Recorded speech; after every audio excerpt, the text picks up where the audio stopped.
Hi guys, welcome back to my channel. So in this video we'll go over and cover like I'll give you an example of questions for like you have to figure out if the function is continuous at what specific values of x. Okay, so let's go ahead and try to figure that out. So let's start the video. So here we basically have is like if the function f and g, if you have like two type of function f and g, and you know for sure that the functions are continuous at a particular point a, okay, and you have a constant c, and which you're basically going to multiply it or anything, then the following is also continuous for a. Okay, so for example, you know that a function f is continuous, and you know that the function g is continuous at particular point a. So if you go ahead and add these two, then the result would be continuous as well. Okay, and similarly, if you go ahead and multiply with a constant c, then it would remain continuous as well. And if you go ahead and multiply these f and g instead of adding them, so then still remains continuous. And here, if you divide them, then again it's gonna be continuous as long as the value of g is not equals to 0. Okay, so then this is like a theorem that you have to know. So like the following types of functions are continuous at every number in their domain. Okay, so like all these functions that I have mentioned over here, these guys are basically continuous at every point in their domain. Okay, so if you have a function, polynomial function, so their domains like real numbers everywhere, it's continuous. Rational function everywhere, continuous. Root function, trigonometric function, inverse function, and exponential function, and lastly we have the log function. All right, so let's go ahead and finally do a problem. Okay, so now let's go ahead and try to figure out for what values of x is the function continuous. Okay, so for what values of x, that means we have to figure out the domain. All right, so to solve this question, you basically have to figure out the domain. Okay, and then check like the interval for the continuity. Okay, so to figure out the domain, we have to know this in the factored form, right? And this is pretty simple. You basically have to figure out a number such that you multiply those two numbers so that the value gives you 12, and if you go ahead and add those numbers so that it gives you -7. Okay, so those two numbers happen to be -3 and -4. Okay, so if you multiply them, you get 12. If you add them, you get -7. Okay, so now since you know this function, okay, and you can know that because if you go ahead and plug 3 in this function, so you get math error. So there's like a hole here. The function is not defined, is undefined at x equals to 3 and at x equals to 4. Okay, so the values does not exist for this function is x equals to 3 and x equals to 4. So if you were to write the domain of this function, so you will write that it exists everywhere from like -∞ to 3. 3 is excluded, it is not included, and then union from 3 to 4 it exists. I mean from 3 to 4 it doesn't exist. Okay, so like everything exists in the middle of 3 and 4, but like excluding 3 and 4, right? Okay, and then you're gonna go ahead and write union 4 to +∞. Okay, so I hope you guys are getting. So like if you don't get it, so for example, like this is like what do you call it? I forgot the name. So this is like a grid that you have. Okay, so so let's say this is like starting from -∞ and +∞. Okay, and then you have like basically these 3 and 4 over here. So like you have a hole in here, like 3 and 4, they do not exist. Okay, so then you the interval that you have to write is like -∞ to 3.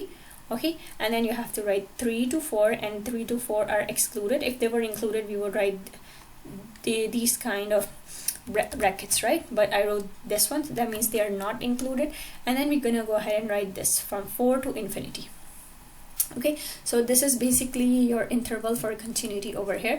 This is the domain of this function, and this is the answer to the continuous function as well. So this function is basically continuous on this interval. Okay, so let's do another problem now.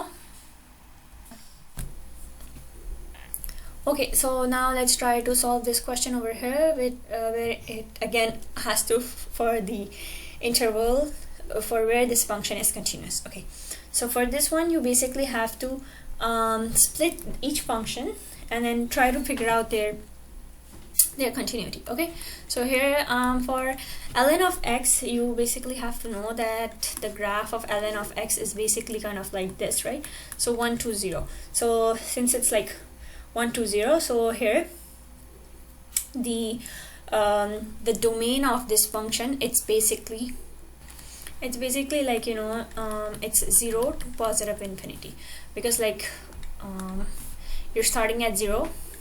So like it is not including 0, right? There's like an it's asymptotic at 0, like it is approaching 0, but like it's never touching it, right? So like the domain would be excluding 0, and then it's going to positive infinity. Okay, so then for the cosine of x, it's pretty simple. It's kind of like this function, right? And this one, you know, right, it's real numbers, so this is continuous everywhere. And now we have this function over here at the bottom. So at the bottom we have x squared minus 1, and x squared minus 1 is basically a difference of squares. So like a minus b multiplied by a plus b, what does it give you? It gives you a squared minus b squared, right? So this is what you have. So if you go ahead and write it in the factored form, so you get basically x minus 1 x plus 1, right? So if you get this, so here for so you basically know that this function, it doesn't exist at x equals to 1, and it doesn't exist at x equals to -1, because you have this 1 and -1 at the denominator, right? So you have this. And so now a simple way to figure out the domain, so like the interval of domain for this, for the continuity, is basically write them all together. Okay, so for the ln of x, we know that it's 0 to positive infinity, right? So let's go ahead and draw this. So like, let's say this is 0. Okay, so 0 to positive infinity. So we have the domain of this one like this. And then for the cosine of x, we know that it's a real number, so like it's everywhere on the interval. It is basically continuous. Okay, and now for the third one, we have x squared minus 1. For this one, we know that this one is continuous everywhere except for 1 and -1. So this one is basically continuous everywhere except for 1 and -1. Okay, so now to figure out the domain for all of them, the only thing that you guys have to check is where do all of these overlap. Okay, so you see they all overlap at this interval, right after the 0. So they all overlap at this interval. So you see like here, they all overlap.